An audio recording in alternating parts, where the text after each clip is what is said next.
Hello, everybody, and welcome back to another edition of the Baseball Talk Radio Show. I'm Gary Mack. Hey, Gary Mack. Rich Baxter here. Got a Well, big Rich, it's audience today. thank you, please. Uh, Rich, how are you this fine week? We're getting some warmish weather here. So we're getting in the baseball mood. We're getting warmer day by day. Move the clocks ahead today. So we had to get to the studio, what seems to be early for us. But yeah, as you said, baseball weather upon us. People out there have probably looked up tickets already at their local stadiums. I know I have. Almost made the plunge, but didn't quite hit the button on it. But yeah, it's going to be really something. We're only 28 days, or actually, what, 2 weeks away from opening day here. Just Yeah, about. and as you say, it's going to be pretty interesting. We're going to see, at least if you have a minor league team and you go, you're going to see some rule changes. We'll get to that in just a second. Another story we're going to cover a little bit later is we're going to have some fannies in the seats. People are going to be allowed to come to games. In limited capacities for the beginning of the season, and um, I don't know if we're getting back to a normalcy. I don't think we'll ever see the normal life that we used to see. I think there'll always be restrictions on us now. Seems the way everything is going, but at least we're getting back a little bit, and hopefully it'll make uh baseball more exciting this year. Not that it wasn't exciting last year. It was really, if you look back at it, other than the wackiness of a 60 game season and all of that, it really was a pretty good season. The North season they had. We're not going to see those expanded playoffs again, but it would. They got through it. Let's put it that way, and we had baseball for that time. Yeah, it's almost like a bad science fiction movie we've been through in the last year. Solid year for everyone. Who would have thunk it that you'd wear a mask into a It's bank and not be there to pull off a bank job or something? Yeah, not me. yeah. Remember how stores used to not want you to come in with a mask on, or Yeah. something like that. Now there's signs, mask required. Is very strange when you go to a bank and it tells you to put on a mask now, or you can't come in. So it is a bizarre year that we had, but let's hope for the best, that now things may be settling down and we'll get back to some sort of normal. But Rob Manfred, you asked a question the other day, I think, in a conversation, that does he hate baseball or why does he hate baseball? And um, we're gonna see some minor rule changes. They're going to be testing them out in the minor leagues, and there'll be different ones for some of the different leagues. For instance, AAA, they will see the size of the bases increased from 15 inches square to 18 inches square. Um, doesn't seem like much of a change, but it could have a big impact on the game. Does that mean, um, are they going to put the bases at 90 feet still, or is that 3 inches going to creep into the 90 feet? That could be one impact of the game. Of Mhm. course, the larger size base may bring back stealing a little bit because they have something bigger to slide around to. And again, if it's slightly shorter by 3 inches, who knows? Um, I don't mind the idea in that a lot of these guys get spiked and stuff, especially at first base. I always thought at first base they should have considered having a dual base, perhaps. One in foul ground for the runner and one in fair ground for the first baseman. Mhm. This may be a step in that direction, going to a bigger base. But and what is your thoughts on that? Well, it again, it's changing the rules of baseball again, and I just sent you a chat through the chat box if you want to open that up. But I I don't know. I don't know many people that have been pining for changes in baseball as much as we've seen Rob Manfred and crew want to enact into this game of baseball. It just doesn't make sense. I know Len and Jeff were nice enough to include us in this conversation, and actually sent us an update on an article written by Jason Stark, which was nice of them to provide us with that, and you know things that they're working on. Robo Umps going to be tested in the minor leagues this year in a major way. So yeah, it seems like that's the testing ground for the pros.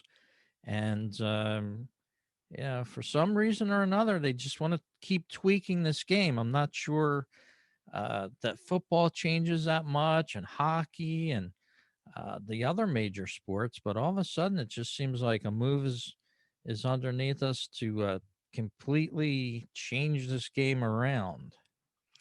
Well, let's go through some of the other ideas that are going to be, or the other changes they're going to do at the minor league level. In Double A, they are going to experiment with a new rule that addresses defensive shifts. Since going forward, the defensive team must have a minimum of 4 players on the infield, each of whom must have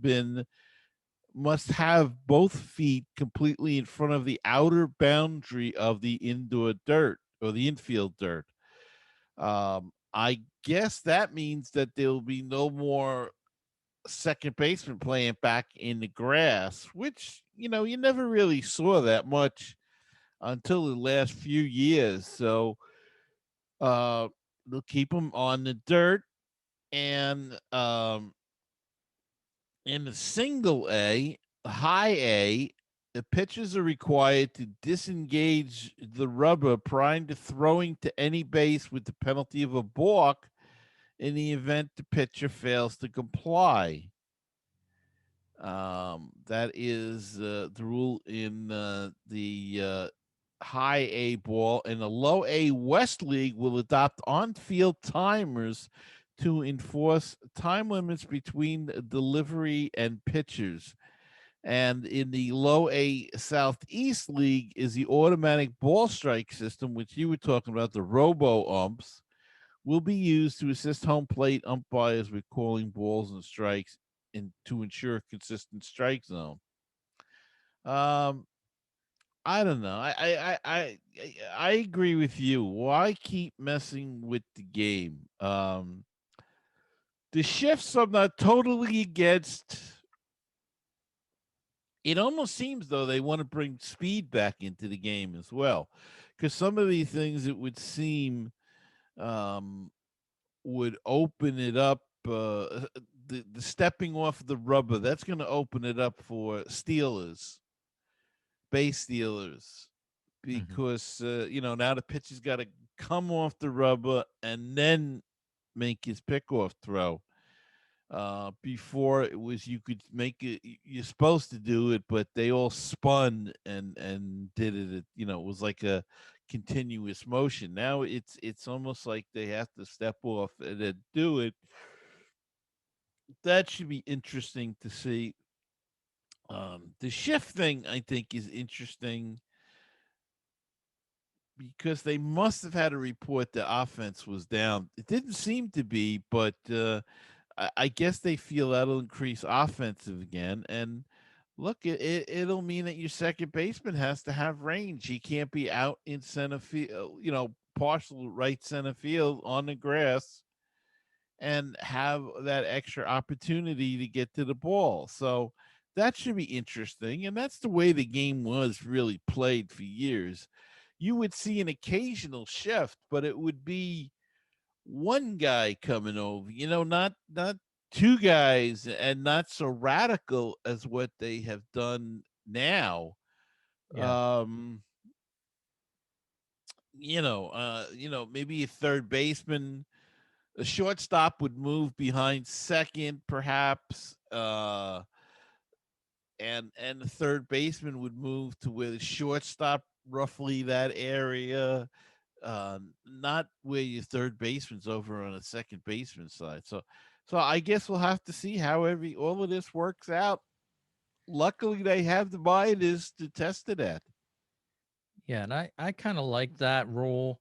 I do like that, the infielders will have to be in the infield because, as you said, we've seen in the past, total shifts where they're leaving third base open, where a guy, all he had to do was tap a little bunt down the third base line, and maybe in some instances, nobody was there. So, and I'm surprised a lot of guys didn't take advantage of that more than they should have with this kind of setups that they were Mhm. running. And it had to take away from the offense. If you could get the ball over a second baseman's head, you always had, the shortstop right behind him, 10, Right. 12, 15 feet behind him, in effect playing as a short fielder in the outfield. So I do, excuse me, I do like that rule. Um, And I think, like you said, it's more the way the game has been played over the years. Yeah, and like I say, some of the stuff is gonna go back in time, some of it not. I mean, if they really want, you know, I but the confusing part, I think, with Manfred is you can't have it both ways. You can't want to quicken the pace of the game and at the same time increase offense, because that's going to slow the game down. Offense, it's just a proven fact. I mean, if you really wanted to make the games quicker, raise the pitching mound. That seems to me the most logical. They lowered it uh, back in the '60s, and Uh-huh. to bring more offense into the game. So if you want to have, and that's when the game started to get longer. Um, but I don't think you can have it both ways. You can't have a faster game with more offense. It just doesn't work for me. Maybe it does. Maybe I'm wrong, but I don't see how that's possible. But they're going to try these rules, and we'll see what works out. And like I said, the RoboCop thing is going to be interesting. They did one game. I don't know if you remember, a couple years ago in the minors, and the guy from MLB.com, I can't think of his name now. One of the commentators, an ex major leaguer. He's a big proponent of this. Oh, I can't think of his name. The guy with the mohawk.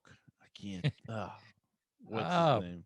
um, Brian of some sort. Brian. No, not Brian. The other I want to say Eric, but Okay, yeah, I it know who doesn't. you mean. Yeah, Hosmer, yeah. not Hosmer, but yeah, somebody. No, he's a big proponent of it, and they did a whole game in the minor leagues a couple of years ago, where they used. I don't even think there was a referee. I think they just used the machine, but Eric um, Burns. Is it Burns? yeah, it might be him. Yeah, yeah, yeah. That's it. Very good. Thank you. But Got the first. yeah, get the first. There you go. That started me So on. you're on your quest. Yeah, So that being said, we mentioned before, we're gonna have baseball and we're gonna have people in the stands. yeah. And if you're watching our YouTube version of this with the robot umps, um, Anthony Castrovintz, MLB.com. He wrote a nice story on rule changes that will be tested in the minors this year. It says the long proposed automated balls and strike systems will finally become a reality this year. And the interesting way this is going to happen, it's not going to be the ump's call at all. The Hawkeye rather tracking system will be used to deliver an audio signal to the home plate ump, who will then relay the ball or strike call. So this is going to be 100% robot ump Hmm. making the call, and the ump will wait to hear the audio tone and then signal what the call is. So interesting that that's going to be that way. I thought it might be an overruling type of thing where the ump Yeah, would have that's the what I first thought. call, and if it was overruled, it was overruled. But no, it's going to be 100% computerized with this Hawkeye tracking system. Do you ever think we'll get to the point where we don't have umpires anymore? I think you might. I mean, they might be an endangered species within baseball because you have the technology, the camera technology, you have the overriding third set of eyes, so to speak, in the booth in New York now, where if there was a dispute, they would be, the umpire in effect. Yeah, I could almost see that in the future. Yeah, I mean, I always wondered why they couldn't have, um, I mean, we have pressure sensor switches and stuff. You could put that kind of thing on a base so you know when a runner hits. It could be built into gloves so you know when the ball hits, So on a close play at first base, the base would light up or something, when a guy hits it. And you could tell from a replay if the ball got there, Uh that huh. kind of stuff. I don't. I always thought it would be possible. The same thing with the home plate. The home plate could have some sort of. Uh, I don't. Well, I don't know exactly how you do it, but How you about break a field or something. You a break light beam? a Yeah, a light beam, and you break it when you slide in, or whatever. I mean, I suppose there's ways of doing it. We're in charge of next gen, projects and ideas Yeah, here. Let's not give them all away, Gary. Come on. yeah. Our patents, all of our patents are at the window. Okay, all right. I'll Light forget about beams, sensors, the foul poles then. gave it all away. There goes another million. Yeah, what the heck? We weren't meant to be rich, Rich. Ba-deem. Yeah, that's obvious. We're Well, doing the show. well, we've been talking about the game and people coming back and wondering if people coming back, and as it turns out that it looks like, I believe, most states have approved fannies in the seats for at least opening day in limited amounts. Um, and it could change. It could either increase or possibly even decrease based on what happens as time goes by, but at least they're going to be there, and the disparity among the states is very interesting. Yeah, you can go from, and we have a listing here if you're watching again on the YouTube channel here of every MLB team, what they plan to open with. Let's take a look and a glance at some of it. Arizona, fans at opening day, yes. Diamondbacks will move forward with a plan of limited to 25% capacity, about 12,100 fans. Chase Field. Right up behind them, the Braves, undetermined if they're going to have fans at opening day as at the time of this writing. They have Well, not they made it. changed that now. Oh, They okay. did, So it's been yeah. updated. They're allowed 13,500, which is approximately 33%. So that's just came down. Awesome. And yeah, this article was a couple days ago, but they were Hmm. talking about 25% at that time. But as Gary just said, up to 30 for them. Hmm. Chicago, yes. Uh, Lori Lightfoot, Chicago mayor there, Hmm. decided that both Chicago teams may sell up to 20% of available seats. Let's go to some areas we're more familiar with, Gary. New York, 10 100% capacity, about 4,500 fans at City Field. And I think that's one of the lowest. New York, the 10%, Yeah. 5,400 at Yankee Stadium, but the only other one, as you said, it's about what was it? 4,200 fans for the City Field.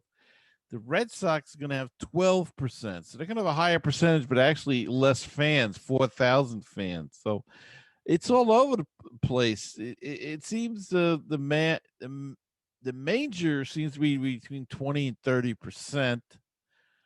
Though the interestingly enough, the Texas Rangers are going to have 100% capacity. Hmm. Uh, but they are going to have special areas for social distancing, so there'll be some rearranging. But whatever's not blocked off for special seating will be 100%. So that's interesting. But Houston hasn't made a decision yet, which is another instance. They're in the same state. Mm-hmm. Um, Toronto is going to have 15% at their ballpark in the minor league. They're going to open the season in Dunedin, as Mm-hmm. I think we reported a couple of weeks ago, because they still cannot get across the Canadian border. So, and then it looks like they will play in Buffalo until the restrictions are lifted. And the Washington Nationals will have no people in the stands. Wow. Denied by the District of Columbia. Interesting. Yes, yes. They have been denied by Homeland District of Columbia Homeland Security and Emergency Management Agency. Now, this of course could change with pressure put on by Major League Baseball, but as of this recording and the article that we read, they were not. They were cleared to play games there, but were not cleared to host fans. So very interesting situation there. Yeah, in Philadelphia, up to 8,800 fans, 20% of the total. I guess a lot of Mets fans will be down watching their Mets maybe in Philly again, It Gary. it might be, but I don't. It's going to be real tough to get tickets. Yeah, yeah. I was on, like I said at the opening, early this week, and I could have bought tickets to opening day. Of course, I do have to work my real job that day, but can't attend. But yeah, I could have got the first weekend series there, and I was about to, but didn't do it. I'll watch from television. I know it can be chilly at times and kind of nasty the first couple weeks of April. You're watching a game, and of course, it's the full price too. We're not used to those ticket prices. I'm thinking, The- I can afford something for my computer with that kind of money. You yeah, know, you would think they would do something to adjust the ticket prices, but COVID discount maybe. yeah, I mean, well, we'll see. Maybe as time goes by, if they're not even drawing the people, then they may do something. But at least we're not gonna have cardboard cutouts, and I hope that they don't do what they're doing in spring training and keep the cardboard cutouts and sprinkle the fans in, because I think that gets a little crazy. Yeah, I can get it in spring training and why they're doing it, um, but it kind of freaks you out a little bit, because then all of a sudden you see somebody move, and you don't know what the hell's going on, because you got all these cardboard cutouts, and then you see this guy moving, and it's like, whoa, what's that? yeah, So let's get rid of the cardboard cutouts. That was fine last year to give the players, I guess, but um there's nothing like having people there. There really isn't. It pushes you, it inspires you. um and at least they'll have that for opening day, and hopefully for the whole season we'll get by. Um, you know, they've gotten by a couple of weeks of spring training with, I think, only one case of COVID that I know of, and that was Joey Votto of the Cincinnati Reds. I don't think there's any other cases of it at this time that came out yet. So Yeah. let's hope they can get it. They should be able to get vaccinated very soon. Um, it's an interesting thing though, because the vaccination is done by the states. They're all from different states, so when they're eligible to play, is will they have to go to their home states or whatever state they play in? Um, I don't know, or Major League Baseball just get a supply. Very interesting to see how this all works out. It's all virgin territory, so nobody really knows. Yeah, but we do have that opportunity to see baseball at a stadium near you, except for That's for Washington. sure. But I thought we'd take a browse around the standings. Not that it means too much in spring training um, revelry type of speak here, but 7 games in, they've completed 7 games. The Miami Marlins back again with a limited amount of games, but they're on top of the Grapefruit League. Hmm. Most teams are up to 12 games. You know that um, area, but the Yankees doing well early, 8-4. The Nationals up there at 5-3, and then we have a bunch of other teams tied up at 7-5. So take this as it will for the standings over in the Cactus League. Kansas City's racking them in there, 10 and Oh. 3 so far, 8-2 in their first 10 or last 10 games, rather, 3-game winning streak. I've been seeing they've been on a few times on MLB. I'm a night owl, and I catch some of the games late at night, the end of them, or the replays. Some of them go too late. I don't stay up for the whole game, but I've been catching some of it, and a lot of the Angels they show. And Kansas City, they showed a couple of nights. Saw some of the Cubs and everything, and Kansas City looks like an improved team. If they stay healthy and their pitching holds up, that's the whole key with them. They've got some good young players, and we'll see what happens there. It should be an interesting race. The Central with the White Sox, back again. Um, though they lost their starting catcher and they signed Yasmani Grandal, but he's been hurt in spring training. So will he be ready for opening day? Who knows? But lots of interesting stories going on, and we'll see. But we'll talk more about that as we get a little closer to the season when we break down the divisions a little bit better. But um, a lot of teams made moves over the winter, which was nice, and some of them improved, some of them didn't improve, and we'll see. Yes, we will. And Gary's been nice enough to furnish the show with a call in number. So if you have a question or a comment for us here on the Baseball Talk Radio Show, reach out and give us a call. Become part of the show.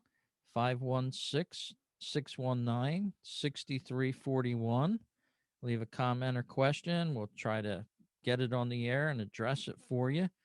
Like our buddies Len and Jeff over at Baseball and Barbecue, constantly in touch with us on different, you know, rules and things like that. So leave us a comment or a message, and be glad to put it on a show.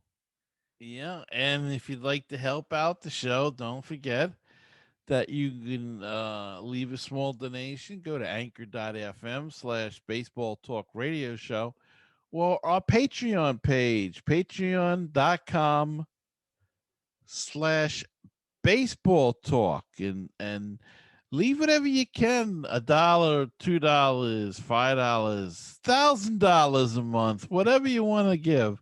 One We would time gift. be we would be greatly appreciated and would help us out. As I say, this is we make nothing off of the show, and it's we do everything ourselves. We're a two-man operation here.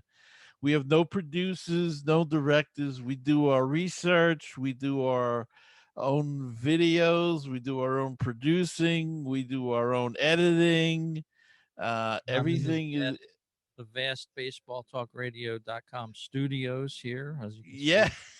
see. Yeah.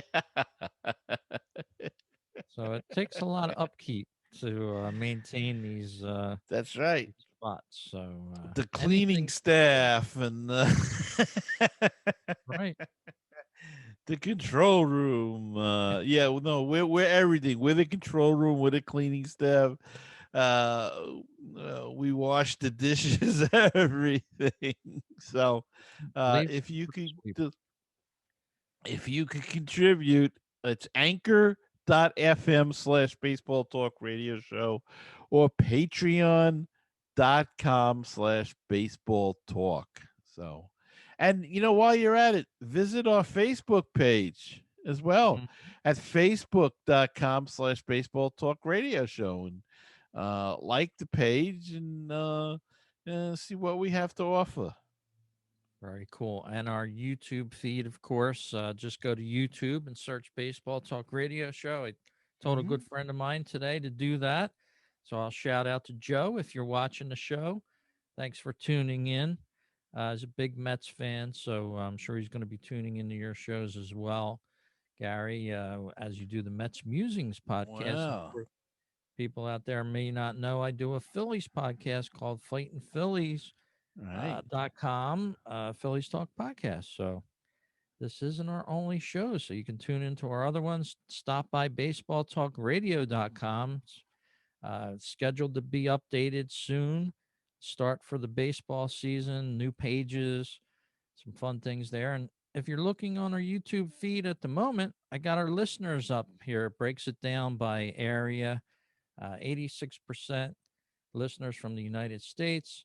We're still holding a 7% margin, which I think is huge in the United Kingdom. I That's know, lovely. Gary, you have a Yeah. lot of listeners from the UK being with Mets Musings. Yes, there's actually a fans page, Met fans in the UK. So, um, yeah, they're growing the game of baseball over there slowly but surely, and they're great folks over there. I've met a couple of them, and in fact, one my good buddy Sean, we actually had him on Mets Musings. He was on a round table with us. So that was a blast having him on. Poor guy had to stay up till 1 in the morning though, but he didn't mind. And they know And their stuff too. that's cool. They know their baseball. Yeah, that's amazing. I know a lot of soccer fans watch the English Premier League over here, so goes Mm-hmm. back and forth with sports fans. 70% of our listeners come from Apple Podcasts. So thank you very much. Hit that subscribe button if you're listening to our show for the first time. You'll get every update that we do. Amazon Alexa, 4% of listeners are listening to us through a smart listening device like Amazon Alexa. That's very cool. Anchor, our direct site here, 3%. Overcast, 3%. And 20% for other. So it's interesting that there's a lot of other podcast aggregators out there, including Google Podcasts and other places like that. We've got a huge number out there. 20% listen to us from other locations. So thank you very much. But as Gary said, our main um, housing for the show is over at anchor.fm/ baseball talk radio show. And you can find us there and subscribe to the show. You can also donate to the show and take advantage of some cool things there. So we thank you all for tuning in. Yes, thank you very much. And Rich, some sad news in the world of baseball. Two players, former players, lost their lives this past few weeks, or actually probably this past week. Former MLB relief pitcher Real Cormier lost his battle with pancreatic cancer at the age of 53 on Monday. The Southpaw played for five teams: the Cardinals, the Red Sox, the Expos, the Phillies, and the Cincinnati Reds over 16 seasons in the majors from 1991 to 2007. Cormier, who many players refer to as Frenchie, is best known for his time with the Phillies, where he pitched for 6 seasons, made 363 appearances among going, I should say, 28 and 21, and pitched to a 3.63 ERA. I remember him with the Phillies. I also remember him with the Cardinals, especially Cormier when he first came up. Such a shame. 53 years old, pancreatic cancer. That's there. That's a real bad one. Yeah, yeah, it's shame. As I was reading it this past week myself, and very surprised to hear that, and saddened by it. Yeah, it's a tragedy. Cormier still very much young, even though he's retired out of the game and all. But yeah, our condolences go out to the family. Hmm.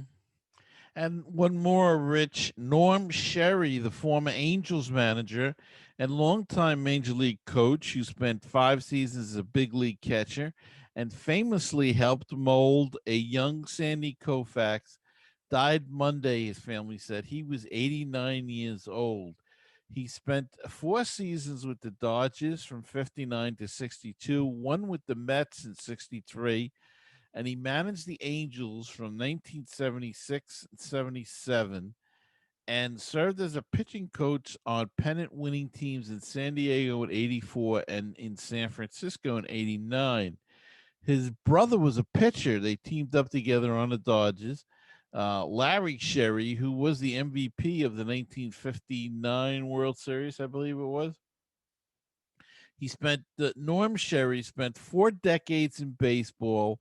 One of his lasting legacy was the impact he made on tons of big league players. Along with Koufax, Sherry also played a key role in the early development of Hall of Famers Don Sutton and Gary Carter, among many other players. So, not a bad resume. 89 years old, had a good life, had a good long life in baseball. And our condolences go out to the Sherry family as Norm Sherry passed away at 89. Yep, condolences as well. And I think we missed this one earlier in the month of March. People may remember this name, Joe Altobelli, Oh. longtime player and a manager Hmm. back in the 70s and the 80s for Baltimore in the 80s and the Giants in the 70s, the late 70s. Yeah, he passed away Hmm. March 3rd, 88 Oh. years old. So, yeah, a lot of these guys you don't hear the name for a while. Oh, yeah, I remember that name. Right, right, But right. unfortunately, not with us anymore. And a player just recently retired. A lot of people know this name, Nick Markakis, the Braves and the Baltimore Orioles for many years. 37 years old and retired. Yeah, he just announced it. He just signed. I mean, he signed a contract, I think, for this year. So it was a little surprising that he retired. I believe he signed a contract with Atlanta. Had a couple of good years in Atlanta. Really helped him out the last couple of years. And I guess he figured enough was enough. You know, you get to an age, I guess, and the aches and pains every day, and you know, Yeah. you think it's worth it, but who knows? Everybody's different. You don't know what your mind's going through. A lot of it's mental. and but congratulations to him. He was a good, solid player. I don't know if he's a Hall of Famer or not, but a good, solid player. I think he's got like 2,300 hits plus hits in his major league career. So a good, consistent player, a good outfielder and stuff. So he moves on to the next level in his life, and maybe he'll stay in the game or not. We'll see what happens. Don't know if he's prone to that. Some guys don't want to continue in the game. Others do. Want to be managers or coaches or whatever. And but really good player. Sorry to see him go. Yeah, and he said his number one decision and main focus is obviously his kids and family. So that made a big impact on him as well, probably with this COVID situation as well. So yeah, as you said, he's a solid baseball player. Um, Made some money doing it as well, and now he's able to retire at a young age, and as you said, take that next step, whatever he wants to do. And he was one of those guys that you would love to have on a baseball team, not necessarily a Mike Trout, but somebody that was just as you described him, a solid player. You could count on him. He was exciting player to watch. Yeah, he's the kind of guy that's like the perfect fill for a team. Veteran hitter, knows how to work the count, knows how to play the game, and just one of those solid guys. When the Yankees were winning back in the '90s and stuff, it wasn't all Roger Clemens. It was, but it wasn't all the superstars. It was the guys like Paul O'Neill that was so steady in right field, and it's the lesser known guys, the solid guys Yeah. that are above average players, but they're not great players. You know what I mean? It's Yeah. not um uh those are the guys you need. You need a couple of those guys to settle everything down. When the Mets won in '86, it was, they had Hernandez and they had Carter and they had a great pitching staff, but it was some of the other fill-in guys that really made the difference. Continuing with the Mets, because I do a Mets show. It's the '69 Mets. It was the fill-in guys they had, the platoon in right field, Swoboda and Shamsky, and uh, it was just you need those players as well as the superstars. You Yeah. need to No. balance it off. Yeah, and the fact that it says in the article he made $120 million over a 15-year career. Try to do that in the private the private world there over at Walmart and places like that. Well, look, it's a funny thing if you think about it. If you're the 25th guy on the roster, and I don't know what the minimum is it a million now or whatever? If you have a couple of good years, even if you're the backup catcher on a team, and you can last for 5, 6, 7, 10 years, you're gonna make a nice chunk of change, and if you invest it wisely and you're smart about it, you could even those guys can set themselves up for life. If you get $1 million a year, that's nothing to to uh, to sneeze at. And if you, like I said, if you can last 10 years or so, uh, with that kind of rate, who knows? You can live a nice life. I would think. Just can't get used to it. I'm always thrown back to the story of, um, and I forget the numbers, but I'll just make up. But Keith Hernandez, when he was with the Mets, he had a couple of divorces. He was paying alimony, So he signed this contract. I don't know what he was making. It was like laughable compared to today's money, but we'll say it was 3 million a year or something. And I remember reading somewhere like he was living his life. He was having a good time, but he was living like on a let's say $100,000 budget or something. Mhm. And he was squirreling away the rest. And Wow. that's really the way to do it if you think about it. Now he's got a home in Florida. He's got a home in the Hamptons out here during the season. He lives out in the Hamptons. In the winter, he goes to Florida. He's still working, so he is making money. But that's what you have to think of sometimes when you're a ball player, because it could be gone quickly. So don't go out and spend it all right away on a new cars and all of that kind of thing, um, because glory can be fleeting. And though I hear Mike Trout, well, look, Mike Trout's made a couple 100 million by now. He's building a big mansion out there by you in southern Jersey. Yeah, yeah. And yeah, the fruits of this game is great, for a lot of players. So good luck to Markakis. And well, we're going to get ready for some afternoon baseball here on a Sunday.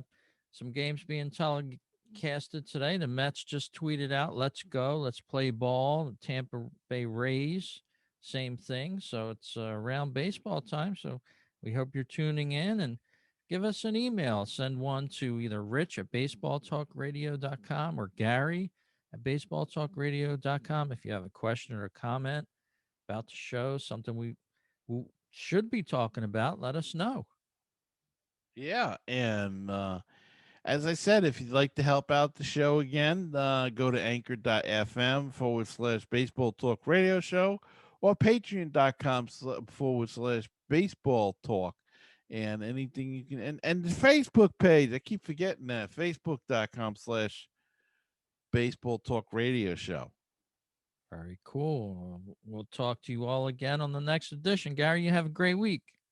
And before I forget, Rich, a happy St. Patrick's Day to everybody.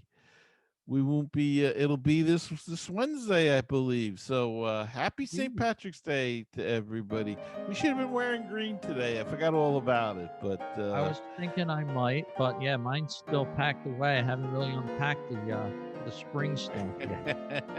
yeah, I know the feeling. All right, see you next time.